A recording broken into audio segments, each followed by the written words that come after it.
Hello everybody, and in today's video I'm going to be breaking down the technique of Kim Brennan and hopefully doing so in a way that you can understand what she does well and how she does it so that you can implement it into your stroke, whether you're one of her competitors or you're just taking your first strokes in your rowing journey.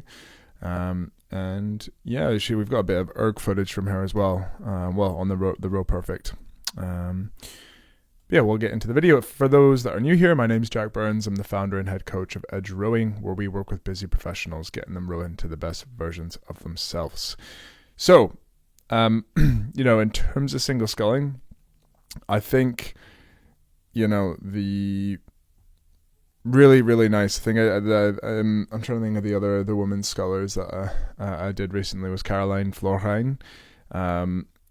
And I think the two of them it's some of the nicest technique that I've seen. I think up there for me is Kim Brennan, Caroline Florheim, and Zach Purchase, I have to say. And then I think, those are probably some of my top three scullers. For some reason, in the past few years, at least in the men's side, there's not really been any good technical rowers in the heavyweight scullers. They all seem to be in the women's side or in the lightweight side. But anyways, the things that Kim does really well, really well, in my opinion, is the front end of the stroke and how she goes kind of from about I'll go to the slow motion bit. How she goes from here to there. It's just like spot on, perfect execution, and it's kind of hard to actually show this by slowing it down or by stopping it. So it's more just the kind of like frame watching it running. But for me, maybe I'm going to need to move my head today. It's that front end and it's her patience. So when she puts in the spoon, she waits until she has connection before she pushes is, the simplest way I can describe this. So when she's here, now the mistake I'll see a lot of rowers, if I can get the friggin' right frame, I don't know if we're actually going to have this shot with her blades. Oh, please tell me. I should have looked at this before. I don't know if we're going to get, that's gutting. I don't know if we're going to get a shot with her blades at the catch. Oh, for fuck's sake. So what most rowers do is they get here, and because they're at the catch, because they're fully compressed all the way, because the boat has slowed down the most and they're really reached out with their hands, they panic and they go, get the blade in. Or, their coach has told them the key to a fast catch, the key to a good catch is a fast catch. And what that means is they start driving back before they've got the spoon connected into the water. So if we think about the blade, there's two ways that you can put the blade into the water, if you ask me. The one way you can do, which I don't agree with, but you still can do to quite a high level, I just think you have to be really, really careful, is kind of coming in with the spoon and coming in with the flow of the water, where you kind of go in with the water like this and with the water flowing in that direction. And you don't get any backsplash because your spoon kind of comes in the same speed as the water. I don't like that because you're driving backwards and you're moving in that direction before you've got your spoon locked into the water, which means that you kick the stern in that direction. Now, if you think about it, if you just sort of sat in the boat, even just like when the next time you're sat in the boat, maybe you're just sat here like with the arms away, rocked over, kick on the stern and see what happens, and the stern will go in that direction. That's effectively what's happening when you push before you're connected, and it just means that stern, you just kick it every stroke, and obviously we want the stern to go that way. So the way to do that kind of style of catch is to be very, very gentle, and there's elite rowers that do this. There's Drew Gin from the Aussie 4 is an example of this. I don't like it. I more think about it from how can we break down technique into the simplest way to understand and to almost like a foolproof technique. In my experience, this is just much better for coaching amateurs. And also, I still think the majority of the best rowers in the world do that technique as well. Anyways, Kim does the technique that I think is best as well, where she waits until the spoon is connected before she drives. So what this means is her kind of lifting process, relative to other scullers, like she is spending a lot of time just sitting here chilling and putting the blade in, and then it's locked, and then she's like, right, okay, time to go. And it's hard because it takes composure, it takes patience, it takes confidence and skill to be able to do that. And the part of the reason you want to do this is because I'm going to try and draw this. So I know the regulars will know Art Time with Jack is always entertaining for the wrong reasons probably. But if you have your spoon like this coming out, okay, and you're at full slide and you want to lift the blade directly in like that, and that the hands go directly up when you're at full slide. This up and down motion, if the boat was still, there wouldn't be any backsplash. But because you have water running this way, as you lift that spoon into the water, you're going to get backsplash off the back of the blade. So what happens when you do that is you get, there's no way I'm going to be able to illustrate this. You get a kind of, so if we have the spoon here, hold on, I'm going to try and change the settings. I'm going to pause this video, so I guarantee you I forget to unpause it. Guys, I've just had a breakthrough. I figured out how you can draw so that it doesn't disappear. This has changed the game. Anyways, so when you have the spoon lifting in like this, and we want to lift the blade in, and if we think about like this is the water line, okay? When we start to go in, oh my god, this is so much easier than what I normally do. So this is frame 1, this is frame 2, okay? Oh, fuck's sake. Sorry, I should have drawn that lower. This is frame 3. Ignore frame 2. This is frame 3. As you start to lift that blade in, you get that backsplash on the back of the spoon. And what happens is there's kind of like an air, there's going to be like an air pocket forming on the front of the spoon here. And you'll see this, if we had the right footage, you'd be able to see this, where you have a slight air gap forming in the front of the spoon. And until the point you've got that blade fully lifted into the water, and you have more backsplash like this, you're going to have a big, this is frame 4. You're going to have a big air pocket in front of the spoon here. And you do not want to kick on that air pocket because you're not going to be connected. You're going to go and kick, and then your oar is going to get locked into wherever the end of the pocket is, if that makes sense. So what you need to do is you need to wait. See, that's a clock for all you visual learners out there. You got to wait until this air pocket goes away. Rate in the comments out of 10, rate this illustration. Cool. And then we're going to do delete. I didn't know you could do that.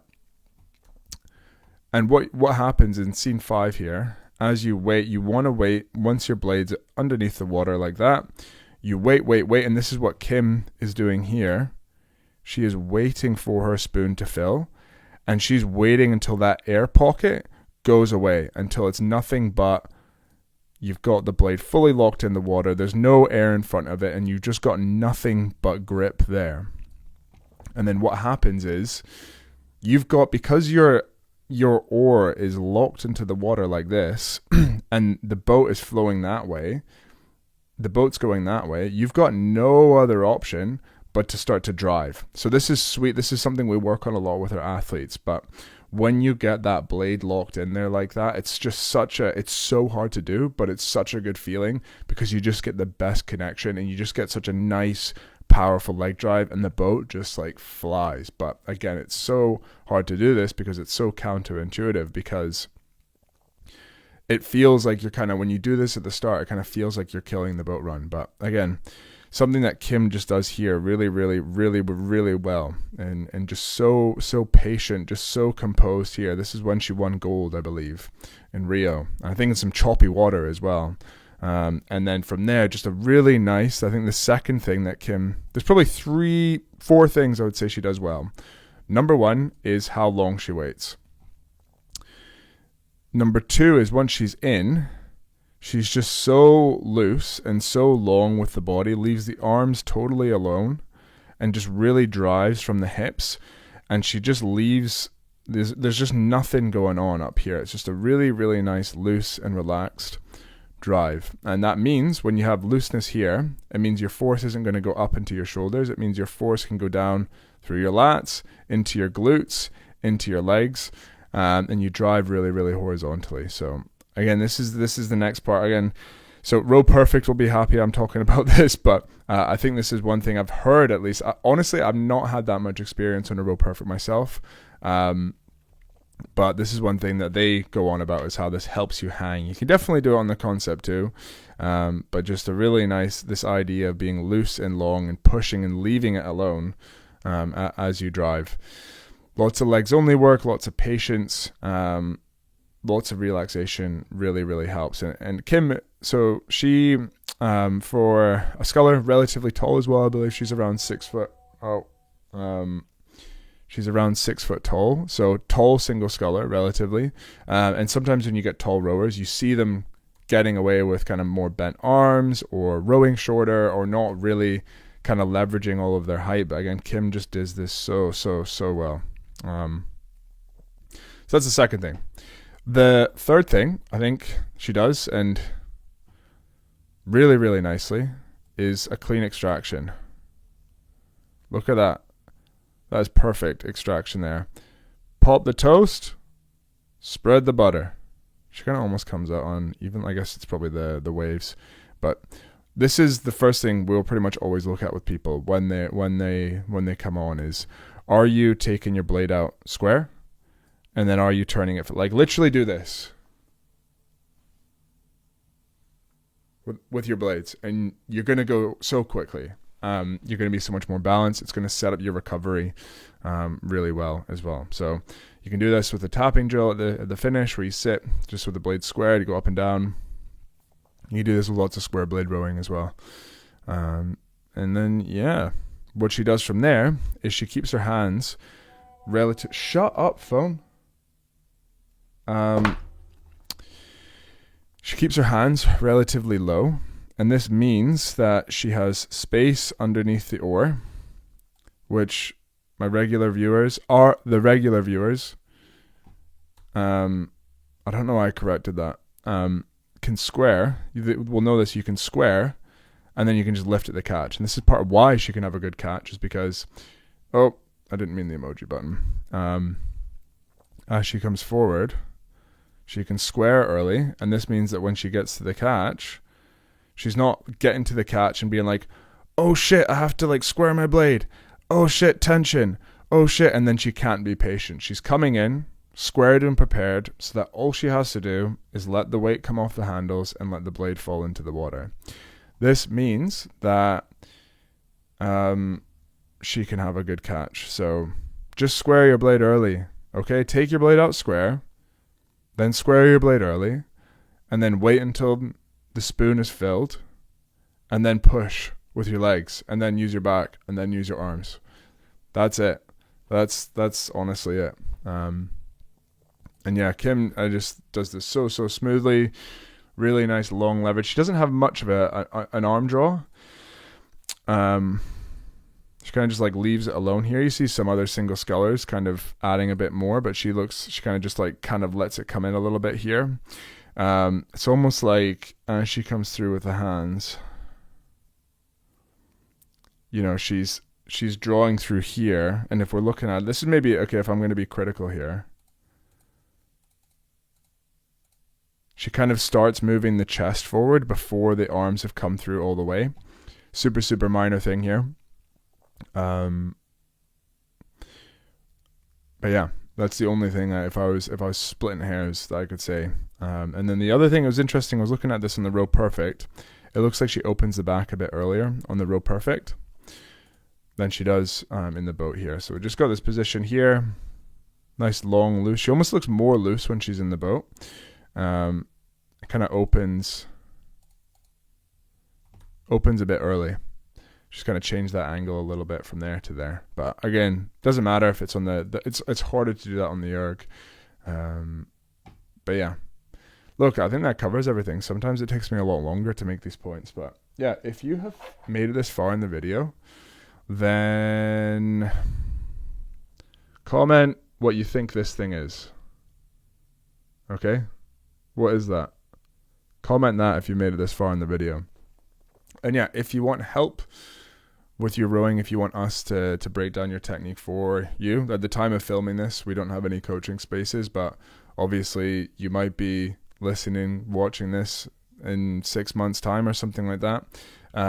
If you're interested, you can head to the link in the bio, and we can find out if we think we can help you. But if not, just keep checking out the content because I just enjoy making these videos. So, alrighty. Okay, everybody. I felt like I did quite well on that one, actually. And I'm excited about that little friggin' timer thing where we can just draw. And just draw forever and the things stay here forever. But anyways, like that video, smash that thumbs up button, hit subscribe, hit the notification bell. Let's go.